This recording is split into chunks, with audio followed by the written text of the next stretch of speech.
The name badge they'd given me read Maya Patel, guest IT support. My father's assistant had printed it without asking what I actually did. At his law firm's annual gala, surrounded by attorneys in $1,000 suits, I was labeled tech support. Maya. There you are. Dad approached with two senior partners, his martini already half empty. Gentlemen, this is my daughter. She does something with computers. We don't really understand it. The partners smiled politely, already losing interest. In their world, if you weren't a lawyer, doctor, or banker, you didn't matter. Nice to meet you, one said, his eyes already scanning the room for more important conversations. I was 29 years old. I'd founded SecureNet Systems 6 years ago, a cybersecurity firm specializing in protecting legal and financial institutions from data breaches. Last year's revenue, $52 million. This year's projection, $78 million. Our client list included 12 of the top 20 law firms in the country, not including my father's firm Harrington and Associates. They dismissed my pitch 3 years ago. We have IT handled, the managing partner had said. But thanks for thinking of us, Maya. 2 months ago they'd suffered a ransomware attack. Lost 3 weeks of billable hours. Paid $400,000 to decrypt their files. The story had spread through legal industry circles like wildfire. Dad, I said quietly, I actually need to talk to you about. Not now, honey. I'm networking. He turned back to his partners. Maya's very sweet, but she never wanted a real career. Computers are her hobby. We keep hoping she'll go to law school. Law school. I'd turned down Harvard Law to build my company. Excuse me, I said and walked away before I said something I'd regret. The gala was held at the Ritz-Carlton, 400 attorneys celebrating another profitable year. My father's firm specialized in corporate law, handling mergers and acquisitions for mid-sized companies. Respectable. Traditional. Completely unprepared for the digital transformation of their industry. I found a corner table and checked my phone. Tomorrow was the National Cybersecurity Innovation Awards in San Francisco. SecureNet had been nominated in 3 categories. The ceremony would be live-streamed to industry professionals worldwide, including, I discovered last week, the keynote speaker, James Chin, former FBI Cyber Division Director and current Chief Security Advisor to the Department of Justice. He'd been one of my earliest mentors, back when I was a graduate student at MIT presenting research on encryption protocols. He'd also personally invited me to speak on a panel about the future of legal cybersecurity. The same panel that would be broadcast tomorrow night at 8 p.m. Eastern. Right in the middle of Dad's gala. Is this seat taken? A woman's voice interrupted my thoughts.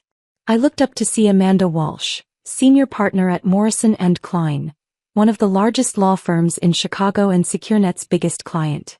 She was brilliant, sharp-eyed, and responsible for recommending our services to half a dozen other firms. Amanda. I didn't know you'd be here. Your father's firm invited us. They're trying to pitch Morrison & Klein on a partnership. She sat down, lowering her voice. Between you and me, after their ransomware disaster, we're not interested. I heard about that. It was catastrophic. They lost client data, missed filing deadlines, hemorrhaged money. She sipped her wine. The managing partner asked me for cybersecurity recommendations. I told him to call you. Did he? No. Of course not. Amanda shook her head. Pride. They'd rather hire strangers than admit your expertise. How's your father taking your success? He doesn't know about it. Her eyebrows rose. You haven't told him about SecureNet? I've tried. He doesn't listen. I gestured at my badge. According to this, I do IT support. Amanda laughed, but there was no humor in it. Tomorrow's the awards ceremony, isn't it? I saw SecureNet got 3 nominations. Yes. What time? The keynote and panel start at 8 p.m. Awards at 9. He checked her watch. This gala runs until 10. The timing is perfect. For what? You'll see. She stood up, straightening her suit. Trust me, Maya. Sometimes the universe has a sense of humor. She walked away toward the managing partner's table, leaving me confused. The dinner began at 7. I sat at my assigned table, tucked in the back corner with other guests, who weren't actually lawyers. A paralegal. An accountant. Someone's college-age son. We made awkward small talk while the attorneys networked loudly around us. At 7:45, the lights dimmed for the evening's program. The managing partner, Robert Harrington, took the stage. Welcome everyone. Tonight we're celebrating another successful year for Harrington and Associates. Applause. My father beamed from his table near the front. We've weathered some challenges, Harrington continued, his tone turning serious. As many of you know, we faced a significant cyber incident earlier this year. But we've emerged stronger with new protocols and better security measures. The security measures they'd implemented after ignoring my warnings for 3 years. Tonight, Harrington said, we have a special treat. We'll be live streaming the National Cybersecurity Innovation Awards. Several of our clients have nominees, and we thought it would be educational to watch the industry's best and brightest. My stomach dropped. The screen behind Harrington flickered to life, showing the awards ceremony hall in San Francisco. The camera panned across the crowd, hundreds of cybersecurity professionals, tech executives, and government officials. Amanda Walsh caught my eye from across the room and smiled. The awards ceremony host appeared on screen. Welcome to the National Cybersecurity Innovation Awards. Tonight, we recognize the individuals and companies protecting our digital infrastructure from increasingly sophisticated threats. My phone buzzed. A text from James Chin. Ready for your big moment? The legal sector needs to hear your message. I typed back, ready. Before we begin the awards, the host continued, we have a special keynote address from James Chin, former FBI Cyber Division Director. The room at the Ritz went quiet. Even lawyers who knew nothing about cybersecurity recognized that name. James took the stage, commanding and authoritative. Thank you. Tonight, I want to talk about a crisis in the legal industry. Over the past 2 years, ransomware attacks on law firms have increased by 270%. These attacks aren't random, they're targeted, sophisticated, and devastating. Harrington shifted uncomfortably in his seat. The average ransom payment is $350,000, James continued. But the real cost is much higher. Lost productivity, missed deadlines, compromised client data, destroyed reputations. One firm I investigated lost $4.2 million in total damages from a single attack. Murmurs rippled through the Ritz ballroom. Harrington's face had gone red. But tonight isn't about doom and gloom, James said. It's about solutions. One company has been at the forefront of protecting legal institutions from these threats. They've prevented an estimated $500 million in potential damages across the industry. Their AI-driven threat detection has a 99.7% success rate. And their founder is exactly the kind of innovative thinker we need. The screen changed to show SecureNet's logo. SecureNet Systems, founded by Maya Patel, has revolutionized how law firms approach cybersecurity. Maya started this company 6 years ago after completing her doctorate in computer science at MIT. She was 23 years old. My father's head snapped toward me from across the room. Maya recognized that traditional cybersecurity solutions weren't designed for law firms' unique needs. Client confidentiality, document preservation, regulatory compliance. She built a platform specifically for legal professionals, and it's become the industry gold standard. The camera cut to me sitting in the San Francisco audience. I'd recorded my segment earlier in the day before flying back to Chicago for Dad's Gala. On screen I stood at a podium. Legal data is uniquely vulnerable. A single breach can destroy decades of client trust. That's why SecureNet focuses on prevention, not just response. We monitor 47 different threat vectors in real time, using machine learning to identify attacks before they succeed. The lawyers at the Ritz were leaning forward now, completely focused on the screen. Our clients include Morrison & Klein, Bradshaw International, Chin & Partners, and 47 other major firms, recorded Maya continued. Last year alone, we prevented 2,847 attempted breaches across our client base. That's nearly 8 attacks per day. Harrington looked like he was going to be sick. James returned to the screen. Maya's work has been so impactful that the Department of Justice now uses her protocols as the recommended standard for law firms handling federal cases. She's 29 years old and she's already changed her entire industry. He paused, looking directly at the camera. Maya, would you please join me on stage? The San Francisco feed showed me walking up to join James. We shook hands and he pulled me into a respectful embrace. "I've known Maya since she was a graduate student," James said. Even then, her understanding of cybersecurity was extraordinary. She could have worked anywhere. FBI, NSA, any tech giant you can name. But she chose to focus on protecting legal institutions. She saw a need and filled it. That's what true innovation looks like. My father's face had gone from red to white. "Maya, tell us about the future of legal cybersecurity," James prompted. On screen, I spoke about emerging threats, quantum computing, and the evolution of ransomware. I explained SecureNet's new AI protocols and our expansion into blockchain-based document verification. The lawyers at the Ritz watched in stunned silence as I discussed technology most of them didn't know existed. When my segment ended, James addressed the camera again. "The legal profession is at a crossroads. You can continue treating cybersecurity as an IT afterthought, or you can recognize it as fundamental to your practice. Maya Patel has built the bridge. I encourage every law firm watching to cross it." The ceremony cut to commercial. The Ritz ballroom erupted in whispered conversations. Harrington stood up slowly, his face ashen. Amanda Walsh was already approaching him, her expression carefully neutral. My father appeared at my table, still holding his drink. "Maya, was that you?" "Yes, Dad." "You founded SecureNet Systems?" "6 years ago. I've tried to tell you. But you never said."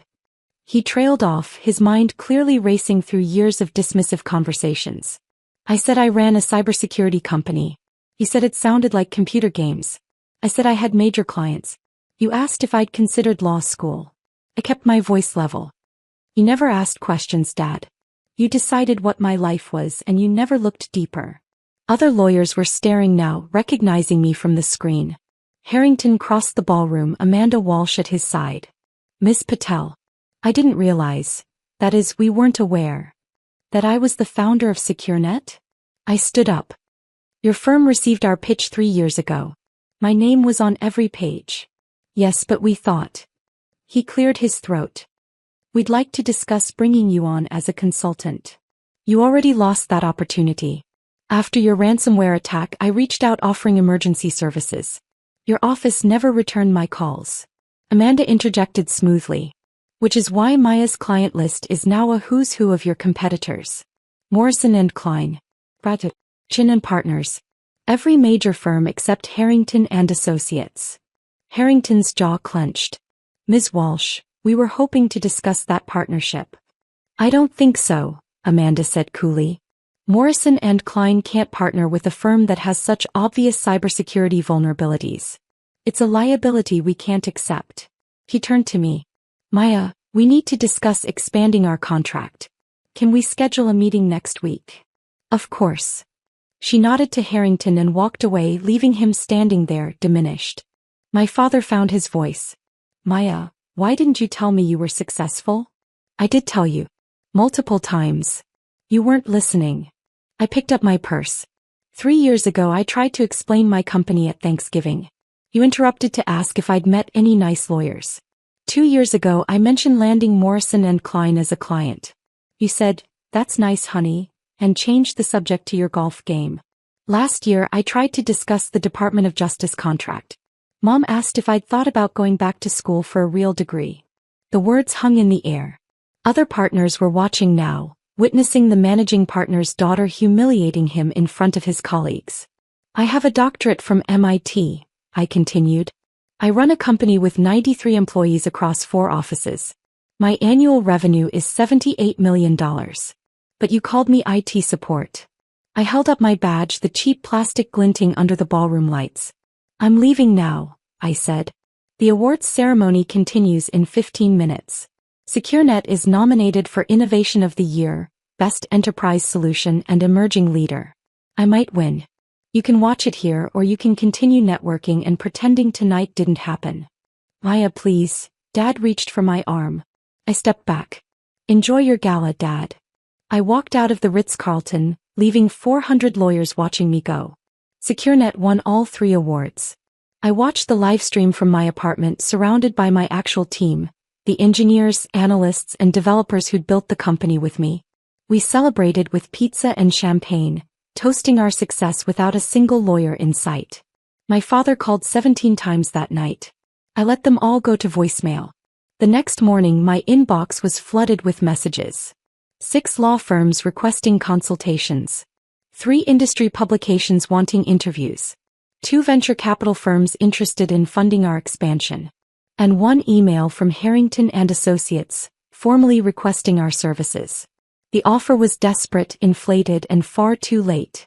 I forwarded it to my sales team with a single instruction: standard rates. No priority treatment. They're just another prospective client. My father showed up at my office 3 days later.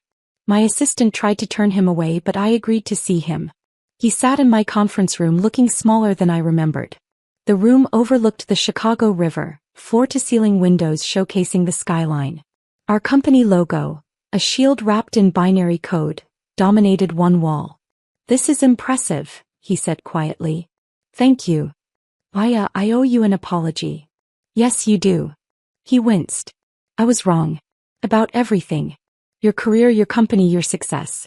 I was wrong." "You were dismissive," I corrected. "There's a difference. Being wrong implies you looked at the evidence and reached the wrong conclusion. You never looked at the evidence. You decided who I was and never questioned it." "I know. Do you? Because for 6 years I tried to share my life with you. Every holiday, every family dinner, every phone call. I tried to explain what I was building. And every single time, you changed the subject or made a joke about computers." His eyes were wet. "I'm proud of you. Are you? Or are you just saying that because James Chin validated my work on national television? Because your managing partner realized I could have saved his firm $4 million? Because your colleagues finally treat you with respect now that they know your daughter is successful?" He didn't answer. "That's what I thought." I stood up. "I have a meeting in 10 minutes. Was there anything else?" "Maya, you're my daughter. Family is supposed to forgive. Family is also supposed to listen. To support. To ask questions. You did none of those things." I walked to the door. "You're welcome to reapply for a relationship with me, Dad. Just like Harrington and Associates can reapply for SecureNet services. But you don't get priority treatment just because we share DNA." "What does that mean?" "It means earn it. Prove you value me for who I am, not who you wished I'd be. Prove you respect my work, not just my awards. Prove you're interested in my life, not just my success." I opened the door. "My assistant will show you out." He left without another word. 6 months later, my father sent me an article he'd read about AI-driven legal research. He included a note: "This reminded me of you. I'd love to hear your thoughts on how it might intersect with cybersecurity." It was the first question he'd ever asked about my actual work. I called him back. We talked for an hour. He listened, asked follow-up questions, and didn't once suggest I should have been a lawyer instead. It wasn't forgiveness. But it was a start. Because success isn't about proving people wrong. It's about building something so meaningful that their validation becomes optional. And optional, I'd learned, was exactly where it should be.